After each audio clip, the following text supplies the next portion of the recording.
What's up, homies? Welcome to another episode of the Homeys Real Estate Podcast. This is your host, Anthony. I'm Angel. I'm a realtor. I'm a lender. And together, we're going to break down this crazy real estate market. We got a super great article for you. Obviously, we went through a pandemic and people's preferences have changed for the better or for the worse. And it has changed for home buyer preferences as well. Do home buyers now want additional space for an office? Do they want a pool now? Do they want a bigger backyard? So we're going to detail how these preferences have changed for different generations. And this is really important. These are important nuggets because it's going to be able to help you leverage your offers, help you sell your home for more. So, Angel, what would you say? Would you say homes are being built bigger or smaller now than they were prior to the pandemic in 2019? Yeah, the new builds, I mean, there's not many around here, but if the ones that are built, they're all, 2-story, usually around 4 bedrooms, somewhere around there. So yeah, definitely bigger homes for sure. Okay. And give me a guess, like how big square footage would you say that these new homes are being built on average? 4 bedrooms again, maybe like 2,300 around there. Yeah. I mean, that's a pretty good guess. So according to the National Association of Home Builders, right, because this is their article, they said that the average square footage for a new build is 2,524 square feet. Just imagine that. That's really big.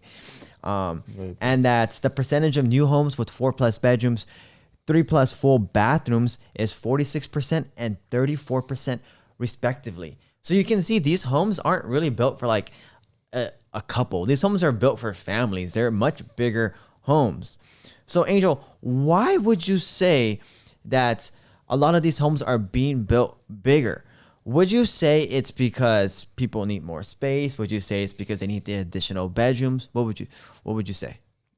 I would say, I think, again, just kind of how mentioning the pandemic and how it's changed the way people are living right now. Mm-hmm. I would say that, there could be different reasons, right? I think now millennials are now in that stage of having children, right? Yeah. So they need more space for their children. Yep. And then along with that, working from home is something big now, right? So some people want a little bit more home space to also include their work life and their office space there.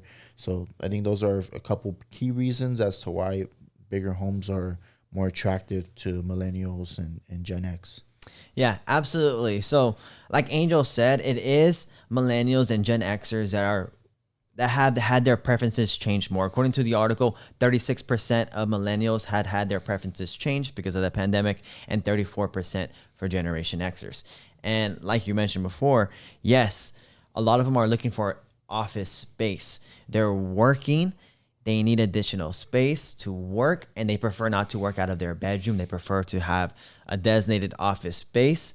And sometimes some of these Generation Xers, millennials, right, or people just working from home in general, if it's 2 people working from home, like they need that additional space just to be away from one another. Like I'm sure you Definitely. Go through it all the time too, Angel. Like you just want space from your significant other sometimes. Mm-hmm. So that's why a lot of people are seeking, their own little man cave or their own little office space. But in addition to that, remember the gyms were closed for 6 months to a year. And you had nowhere to work out unless you had a big yard or unless you were a runner like me. So a lot of people created home gyms.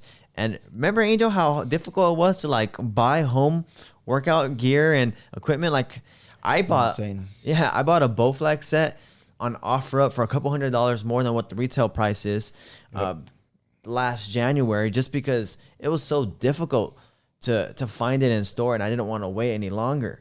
So a lot of people are creating these home gyms, which is, again, an additional bedroom that's being used. So you can see why home builders are strategically creating bigger homes because they know that the buyers prefer an office space.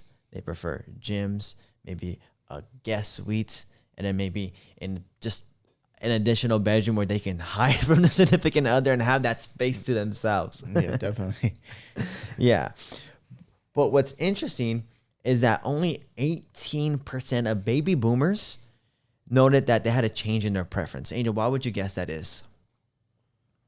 One, maybe I think a lot of them already have a home, right? So, and I think they've been in their home for a long time, so they're comfortable with it. You know, so yeah, and I think they don't really want more space, right? They don't really want they're not looking for a home gym.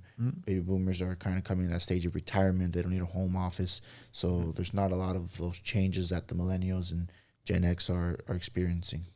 Yeah, that's a great article. And that's exactly what, that's a great opinion. And that's exactly what the article details is that, you know, a lot of baby boomers are coming to the age of retirement. They don't need that additional space. And they actually prefer smaller homes on smaller lots. It's just easier to maintain a lawn when it's a lot smaller. Whereas a millennial, Generation X, they're looking for much bigger yards, much bigger homes. That way they can entertain and be able to, you know, have that space to themselves. Angel, where would you say majority of these new homes are being built? Are they being built in the city? Are they being built rural areas, the suburbs? Definitely in the suburbs. Suburbs is where I've noticed all the homes. Definitely don't see anything like in downtown or Santa Monica or Hollywood area. Definitely everything's in the suburbans right now. Yeah. I mean, I wouldn't say I don't see any because I definitely see some high rises being built in downtown LA. You see some. You see the high rises, and like, you know, you have those people who buy an empty lot and then they build a few townhomes on there, condominiums, whatever the case may be. But the actual tract homes where it's like hundreds of homes being built, 3 to 4, those large 3-bedroom, 4 or 5 bedrooms, those are more in the suburban areas. Yeah, absolutely. So a lot of buyers are moving towards the suburbs. That's the most common area right now for home builders. And it makes sense just because there's much bigger yards, much bigger lots out there. And then also in this article, it's so interesting that they said the percentage of single family homes with patios has risen 63% as more emphasis has been placed in outdoor living in recent years. So it's interesting how buyer preferences really start to change with the onset of the pandemic, right? People really, really want to spend more time outside because they were locked up for a while. So they want to, have a nice outdoor area, specifically a patio, to spend that time. Are you noticing that, Angel, as well? Like, has any of your buyers noted that as one of the criteria they're looking for? Again, or not again, but I should say I don't necessarily deal with the whole feature side of, what buyers are looking for. Of course, they kind of give me an insight of an idea of what they're looking for.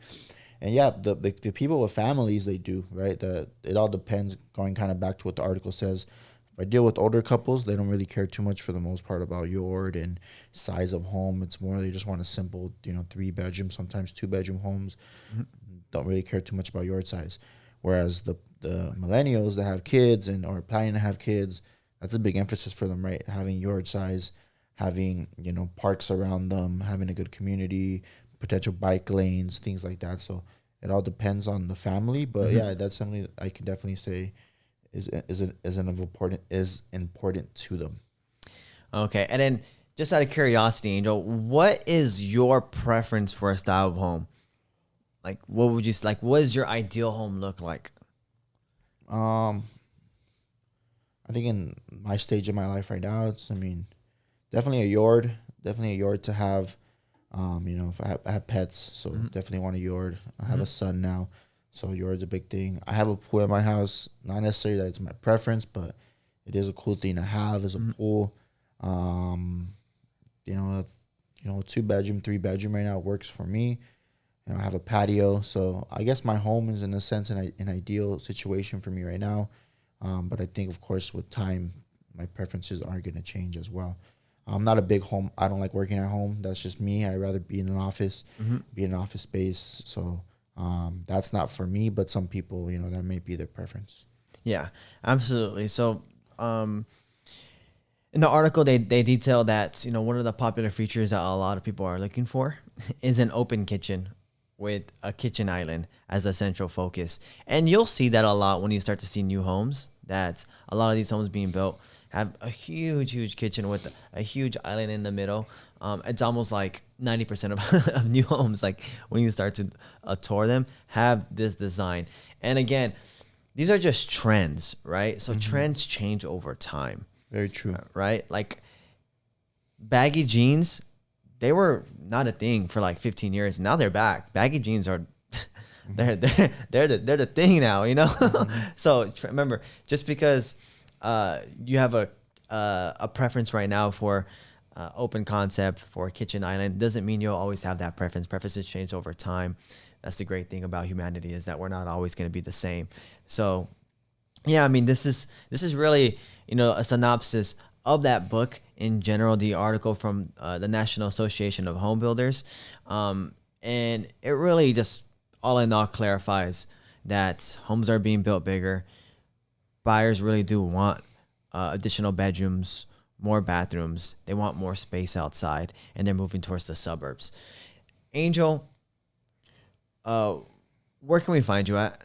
At Your Mortgage Angel on Instagram. At Your Mortgage Angel on Instagram. You can find us at the Luevanos Group. Thank you, homies, for listening in. I hope this gives you a good idea of what buyers' preferences are and how you can strategically sell your home or purchase a home to get a better deal in this real estate market, now knowing what buyers' preferences are. Want to wish you all the best. Take care. Stay safe. Thank you. Hey homies, it's Anthony. This podcast contains my opinions and is for educational purposes only. It does not guarantee any projections and should not serve as a basis for any purchase or sale in real estate.